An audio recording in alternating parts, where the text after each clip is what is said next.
dedicated to science fiction. The revolution that transformed the social life of fans began, improbably, on its letters page. The magazine adopted the unusual policy of printing the postal addresses of its correspondents, which allowed them to write to each other. Its readers began to realize that there were other people out there who loved what they loved, and they very much wanted to find them. Some of them became pen pals, formed fan clubs, and published magazines, or fanzines, of their own. They were arguably the first ever dedicated fan communities, and almost certainly the first known science fiction fandoms. By the 1960s, science fiction fans had become advocates and agitators as well as consumers. When NBC threatened to cancel Star Trek in 1967 after just 2 seasons, its producers received 115,893 letters demanding that it continue. They duly obliged. By 1988, at least 120 fan-produced Star Trek magazines were in circulation. Despite the show's popularity, its fan following was little more than a cult phenomenon compared with what was to come. Star Wars, which began in 1977, took fan participation to another level. Its fandom became a global movement. For many people, including me, it is the single most important cultural text of our lives, wrote the media studies expert Will Brooker in 2002. Heartfelt declarations of commitment to this franchise became a regular part of mainstream culture, such as this one, from a 2013 survey of a Star Wars online community. Aside from biological imperatives and overall cultural factors, there is nothing that has influenced me, colored my perception of reality, or shaped my approach to life as much as Star Wars. If you cut me open, I bleed Star Wars.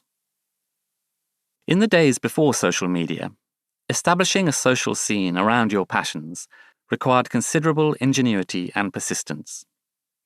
Leah Holmes, who studies the culture and history of Japanese animation, or anime, at Bath Spa University, remembers feeling very lonely growing up in a small town in Ireland in the 1980s and 90s, with no one around to share her love of Japanese comic books and videos. We chatted in March 2020 at MinamiCon, one of the last fan conventions before the UK shut down in the early days of the coronavirus pandemic. Later that day, she would be speaking on a panel in front of hundreds of other anime fans, a set of circumstances that would have seemed extraordinary to her 30 years ago, when her fanish activities barely extended beyond her bedroom. Leah's initiation into organized fandom happened after she bought a copy of a new anime magazine and spotted a notice about an all-female fan club called Anime Babes. She signed up and was surprised to learn that the club was run by teenagers like herself. They were endeavoring to create a space for female fans of Japanese anime in a market that was geared almost entirely towards men. One of the founders, Lisa Jane Holmes, no relation to Leah, told me via email that they wanted to show the genre had much to offer beyond the sex and violence that featured in most UK releases. There were stories about female superheroes, crime-fighting female cops, stories about female friendship, plenty of beautiful romantic series about love and relationships. And yet anime culture had this stigma that it was giant robots and tentacle pornography, catering for geeky boys sat alone in their bedrooms, she said. It cost £1.50 to join Anime Babes.